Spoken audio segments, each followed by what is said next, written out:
The afternoon sun hung low over the city as people poured into the crowded street market. Vendors shouted out prices, teenagers roamed around with snacks, and families strolled between stalls filled with bright fabrics, fruits, and handmade jewelry. But among the busy movement, one presence stood out, calm, silent, tall. Steven Seagal walked through the market slowly, hands behind his back, observing everything with that famous stillness that always made people stare without understanding why. He wasn't wearing anything flashy, just a dark jacket, simple pants, and sunglasses. Most people didn't even recognize him. To them, he was just a quiet man moving with unusual grace. But there were always a few people who noticed confidence and hated it. At a corner of the market stood a group of local bullies, 5 young men known for causing trouble. They weren't gang members, just loud, insecure, aggressive guys who thought they were strong because they always traveled together. Their leader, Troy, a tall, tattooed guy with a shaved head, was the type who believed the world owed him respect just because he could intimidate weaker people. And today, Troy was in a mood. "Hey, look at that old dude moving like he owns the road," Troy muttered, chewing gum aggressively as he pointed toward Steven.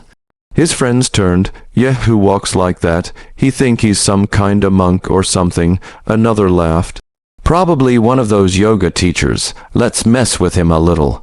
Normally, their harassment targeted vendors, elderly people, or students carrying school bags. But a calm man with an upright posture, that was new. That was someone they thought would be fun to push around. They didn't know who Steven Seagal was. They didn't know they were about to make the biggest mistake of their lives. Steven stopped at a fruit stall. He greeted the old vendor politely, asked about the apples, and bought a couple. His voice was warm and deep, almost whisper-like. The vendor smiled, unaware that he was speaking to a worldwide martial arts legend. As Steven turned, he immediately felt a hostile energy approaching. He didn't even look up yet. He simply sensed it from the way footsteps approached behind him, fast, unsteady, filled with ego. 5 sets of footsteps, and then the first one hit. Troy slapped the apple out of Steven's hand. It hit the ground and rolled into the street. The crowd went silent. Steven slowly raised his head and looked at them over the edge of his sunglasses. Not angry, not scared, just observing. "What?" Troy smirked, stepping closer. "Didn't mean to drop your apple. My hand slipped." His friends cackled behind him. Steven didn't answer, and that silence infuriated Troy. "What's wrong, old man?" the second bully mocked. "Cat got your tongue. We talking to you." Steven finally spoke, calm, flat, emotionless. "I heard you." Troy stepped even closer, nearly chest to chest. "Then say something, you deaf and stupid." Steven's head tilted slightly. "Are you sure you want to do this?" The bullies loved that line. "Oh, hear that? He thinks he's tough. Man, this guy's gonna cry. Let's teach him how to respect people." That last sentence made Steven smile. Not because he was amused, but because of the irony. "I agree," he said. "Some people do need to learn respect." Troy shoved him. The shove didn't move Steven even an inch. Instead, Troy's own arms shook slightly from the force rebounding off Steven's unmoving body. It was like shoving a wall. "What the?" Troy frowned. Steven remained still. One of the friends stepped behind Steven. Without warning, he grabbed Steven's shoulders and tried to yank him backward.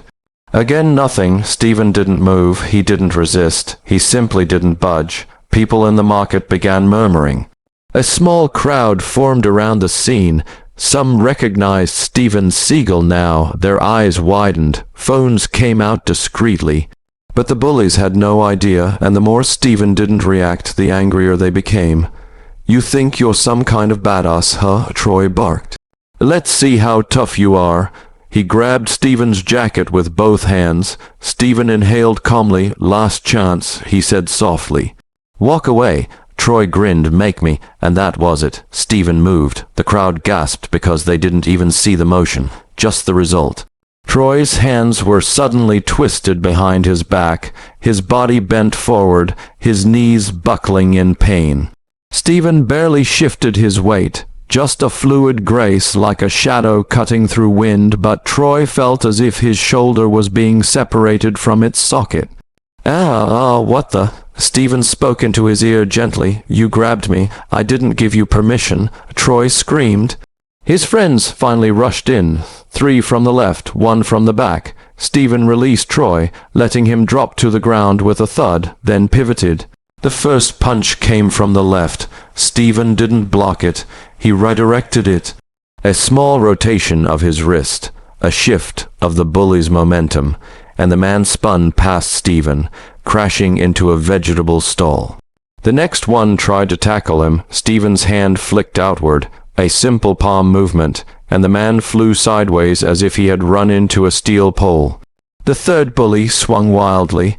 Steven caught the wrist, slid under the arm, and flipped him so smoothly that the bully landed on his back without understanding how. The fourth grabbed Steven from behind again. This time Steven didn't even turn. He reached up, gripped the bully's fingers lightly, and squeezed. Crack. Allah, my hand. Steven turned slightly. Bad choice of grip. At this point the crowd erupted. Is that Steven Seagal? It has to be. Did you see that move? He's not even breaking a sweat. Phones were now fully recording. But Troy wasn't done. He pulled himself up, red, faced furious, humiliated beyond control. You old freak, he yelled. I'm gonna kill you. He pulled a knife from his pocket. The market gasped. Vendors backed away. People ducked. Mothers grabbed their kids. Steven didn't move. Troy lunged. Steven exhaled slowly. In a blur, he stepped sideways, his arm sweeping down and across, catching Troy's wrist, twisting the knife out of his hand, then flipping Troy onto the ground with the gentlest, but most painful motion imaginable. The knife clattered. Steven held Troy's wrist pinned with one hand, while the other hand pressed lightly into a nerve at the back of Troy's neck. Troy froze. He tried to scream, but his voice collapsed into a choking sound. You don't seem to understand, Steven whispered. Violence isn't strength. Ego isn't power. You came at me with anger, but every move you made I saw before you made it. Troy whimpered, defeated. Steven stood up, letting him go. The crowd clapped. The vendors smiled. Children cheered. Even the officers at the edge of the marketplace were in awe. Steven turned to leave, but the story wasn't over, because Troy, humiliated in front of everyone, wasn't the type to accept defeat. And he had friends in places far more dangerous than this market. Friends who would soon come looking for the old man, who embarrassed their leader. Steven walked peacefully toward the street exit, unaware that this encounter had just awakened something much darker, something that would explode later that night. And when those new threats arrived, they too would learn attacking Steven Seagal was the biggest mistake of their lives.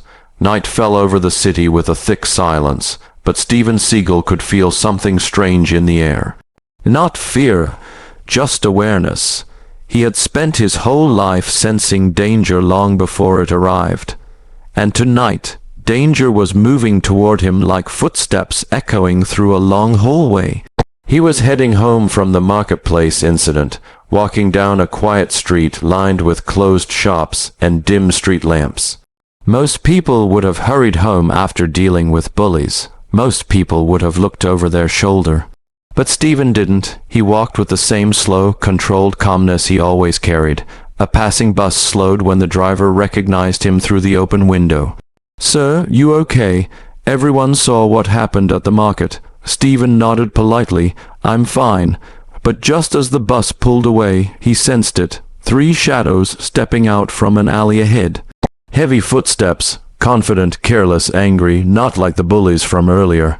These guys walked like they'd fought before and lost before.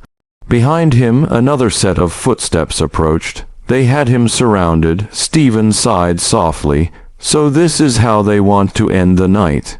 From the shadows stepped Troy again, now wearing a jacket to cover his bruises. But this time he wasn't alone. 3 new men walked in front of him. Bigger, older, more dangerous looking, street fighters, experienced ones. That's him, Troy said angrily. That old man is the one who embarrassed me in front of the whole market. The tallest of the newcomers, a thick, bearded man with scars across his knuckles, studied Steven calmly. "You beat up my boys," the man said, cracking his neck. "Now we're here to return the favor. They attacked me," Steven replied softly. "I simply redirected their bad decisions." The bearded man laughed. "You talk fancy for someone who's about to get broken." Steven didn't respond. He just took a slow breath and relaxed his shoulders, one of the most dangerous things a martial artist can do. Troy pointed. "Don't underestimate him, he moves fast." The bearded man smirked. "Everyone moves fast until they meet real pain," he signaled his men. They didn't waste time. Two charged at Steven from the front while a third circled behind him. Troy watched eagerly from the sidewalk. Steven didn't step back. He didn't raise his hands, he simply moved. The first attacker swung a heavy punch. Steven slipped under it with almost no effort and tapped the man's elbow with 2 fingers. Crack! The man screamed, his arm folding backward unnaturally. The second attacker rushed in, trying to take Steven's legs. Steven pivoted, placed a hand on the back of the man's head, and guided him straight into a metal street pole. The man fell instantly, unconscious before he hit the ground. The third one behind Steven wrapped both arms around Steven's chest in a tight choke hold. He pulled hard, muscles bulging, trying to lift Steven off the ground. Steven didn't even tense. He leaned slightly forward, slipped his hips, and reversed the hold. The man's body flipped over Steven's shoulder, hitting the pavement so hard the air burst out of his lungs. He didn't get up again. Troy's jaw dropped. No, this can't be real. The bearded leader stepped forward now, cracking his fingers. "You're skilled," he admitted, "way more than I expected, but I'm not like them." Steven nodded once. "I know," and the fight began. This man was different, fast, strategic, aggressive but measured. He jabbed, swept, kicked, and tried to angle around Steven like a trained fighter. But Steven was a world-class martial artist. The bearded man threw a powerful right hook. Steven parried it with the gentlest touch.